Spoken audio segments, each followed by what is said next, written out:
Hey guys, MC Stu here. Today I wanted to go over some Lobi items, specifically some space gear that can be found in the Lobi store that I think everybody should have on their builds.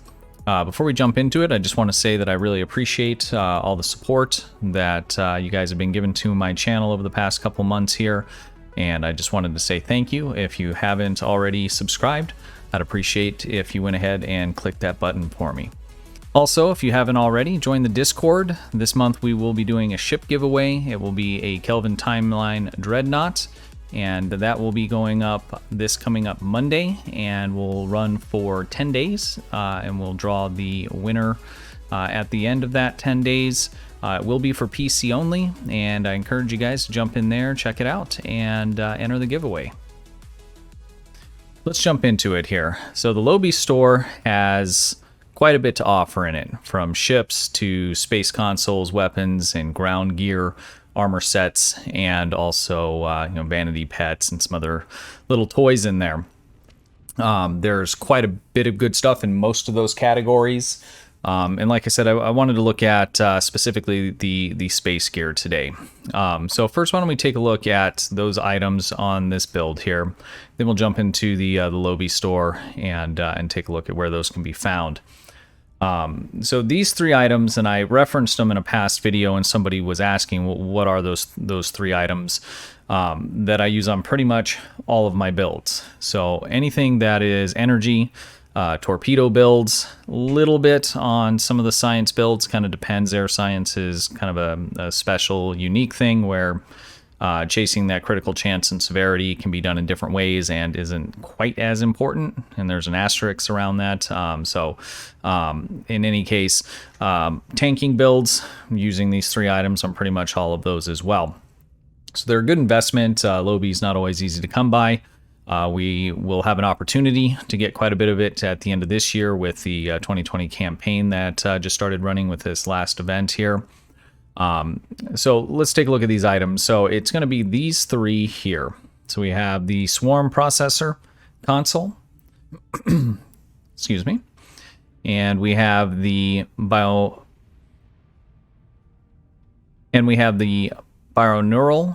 Infused Circuitry, and then we have the Tachyokinetic Converter. And let's just start at the beginning here. So what I'm after on all of these is as much critical chance and critical severity. They do offer some additional stats that are also helpful on many of the builds that I had mentioned. So this first one here, the Swarmer Processor, it's going to give you, once it's fully epicked out, is where you'll get the max out of it. Even stock, it is a very good console still, but I certainly would upgrade that and prioritize doing that in your build. As you can see, these consoles are epicked before even all of my weapons are here. So this console is going to give you a whopping 3.9% critical chance, almost 4%, which is a very good boost to that particular stat. It also is going to give you plus 35 accuracy rating, which depending on the build, so if it's a fire at will or torpedo, something like that, even beam overload to a certain degree, that can be helpful. It's not a make or break stat for any of those builds, but it is nice to have that little bit of extra. There is an automatic little drone, and you may be able to see it flying around here somewhere in the background. There he is. Yeah, and he pretty much just gets in the way and really doesn't do anything. So that we pretty much just want to ignore. There's not any kind of real benefit to that little drone that flies around. Next item is the Bioneural Infused Circuitry, and this gives you a massive 26.2% critical severity, which is just huge. It also gives you some additional hull cap and control expertise. So because that critical severity is so high, I will use this on a lot of my science builds, because it's also going to complement those builds if you're using control, which many science builds are gonna do that. So an excellent console. It's just a huge boost that you get out of that to that critical severity. Overall, another excellent console. The third and last out of these three must-have consoles is the tachyokinetic converter. And this is I guess you could say, a slightly upgraded version of the Omega Rep console, the assimilated module. It gives just a little bit better stats in terms of the critical chance and critical severity. So the Rep item is 1.2 critical chance and 11.5 critical severity. It also gives you some additional weapons power, which is good, and it gives you control as well as starship damage control, so that improves hull regen. So it's a good console, but this would be, in terms of the critical chance, critical severity, a little bit of an upgrade. These you could say are interchangeable. I've heard people tell me, this is the poor man's version of it, and then you can, replace it with this. I run both because they're both excellent consoles and they're very close. So, when I start putting together a build on a new tune or a new build, this is generally what I start with in terms of trying to chase that critical chance, critical severity, because it's so easy to get. But in any case, back to the tachyokinetic converter. I like to move fast, to be able to turn and position quickly, and so this item also gives you a 39.4% turn rate, which is excellent, especially in a larger cruiser like this one that I have it slotted on. And again, this one also offers additional control expertise, which on a build like this isn't important, but it is also something you could use in a science ship. Getting that critical chance, severity, turn speed, you can always use those items on any kind of build, and then it also complementing the science control end of it. So these three items, when stacked together along with a few of these other things you can get from reps or mission drops, those kinds of things, can start to add up just to an enormous amount of critical chance and critical severity. So if you look at this particular ship here, the mastery doesn't have much in the way that adds to this, so it potentially could be higher on another ship. We're sitting still unbuffed at 53.3 critical chance, 206.1 critical severity. Now this is a Romulan aligned, Fed-aligned Romulan, so I do have RSOs, which is giving me a ton of extra boost as well. So don't misinterpret, getting these three consoles and you're just automatically going to be sitting at this number. This number is being boosted by quite a few other things in terms of the bridge officers, and if you're not aware, I'll just show you. So like on this particular engineering officer, we look at his traits, he's a superior Romulan operative, and just by having him slotted, it's giving me +2 and +5. And I'm using a superior Romulan operative on all of my bridge officers. You can see how I labeled them here. Not very creative, but it makes it easy to go through my list.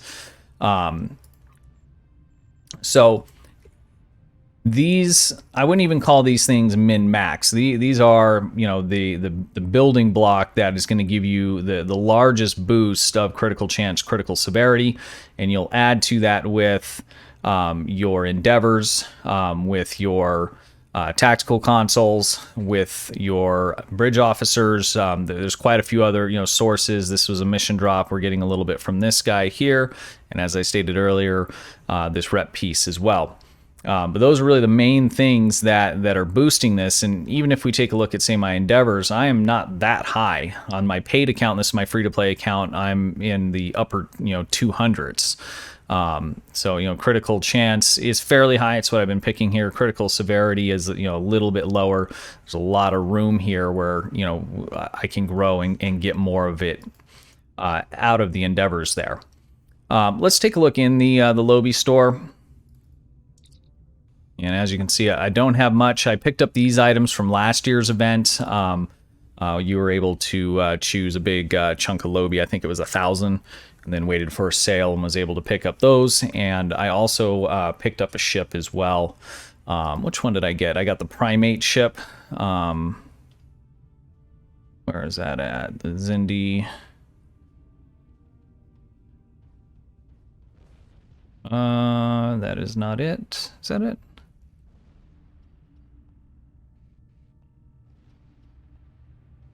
I don't think that's it. Where is it? Zindi Primate ship. Here it is.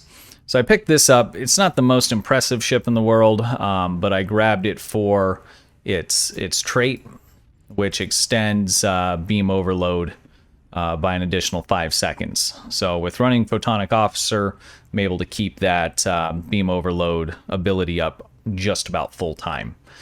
So it never goes on to a cooldown where it's not being used. Let's jump back over into the space gear. So some of these items have actually been in here for quite a while. I think the newest one is going to be the Swarm processor. This one was added, I don't know, 6 or 7 months ago or so. And like I said, great console. Are these on sale right now? I didn't realize there was a Lobi sale going right now. Doesn't matter. I only have 43, but so you'll find this guy near the top. And then the other two have been in the game since I've started playing. In fact, they come at in the blue rare quality rating. So again, you'll definitely want to upload these or upgrade these. So you'll see stock. This is going to come at 17.5, and once it's fully upgraded, it'll go up to 26 plus. Same obviously on this. So all of these you'll want to work on upgrading out of the box. They have pretty good stats. Once fully upgraded, they're very, very good. So those are the 3 items that I would recommend if you have Lobi to spend, and maybe it's not enough for a ship, or maybe you already have a couple good ships. I would definitely consider investing in those 3 consoles if damage is your thing. There's a lot of people that they're not into it. I get comments all the time. Well, I just role play, or I just do this or that. That's totally cool. I make these videos for people that are newer or learning or have decided they're going to switch up the way they're playing and try and get a little better performance out of their builds. And so if that's not your thing, that's totally cool with me. This isn't one of those things where I'm saying, hey, everybody needs to do this, because not everybody likes to play the game like that. And that's no problem. The game's here to have fun. And however you choose to do that, you should definitely be doing that. So those are the 3 items I would definitely recommend. There is a lot of other good stuff in here. A lot of it is somewhat build specific. So for instance, on my paid account, I just picked up this guy right here, and that's because I'm working on a torpedo boat that has quite a few mines in the back. So this reduces your shared cooldown, recharge times in between those. It also gives you additional mine damage, and we could go through the list. I mean, most of this stuff is pretty useful. It's just very specific. The Baul anti-proton set is excellent for tanking, even just a 2-piece out of that. Some of the plasma stuff that they added is excellent for plasma builds, but they're specific. So I'm not saying don't get this stuff. It's just you're going to get this stuff for a specific build. For instance, this stuff here, it's going to be for plasma, and you're going to use it on a plasma build, and that's pretty much all you're going to be able to use it on. The 3 items that I've gone over today, you're going to use on that plasma build. You're going to use on that torp build, on that torpedo build, on whatever it may be. These guys are going to be there. If you look at people like Augie or Timberwolf and some of the extreme high damage in-game builds that they're doing, you're going to see that these items are slotted every single time. And that's the reason why, is because of the amount of critical chance, and the other stats that are on them are not terrible to have either. So in any case, I know it's a shorter video. I just wanted to put this out. I had some questions about it, and just wanted to give you guys my thoughts on that. Like I said, especially for newer players or players that are deciding to maybe change the way they're playing the game and go for a little more damage and want to build that up some. If you have that extra Lobi, or if that is something you're considering picking with the end of the event coming up at the end of the year, these are definitely items that I'd be looking at. So I hope that was helpful. If you enjoyed the video, please give me a subscribe. I'd really appreciate that. Thumbs up, comment below. If you have any questions, join the Discord. I'd appreciate that as well. If you need any help, we're more than willing to help you guys out with any questions you'd have. We also hang out fairly often, nightly, playing STO, and everybody is welcome. So until next time, guys, have a good one.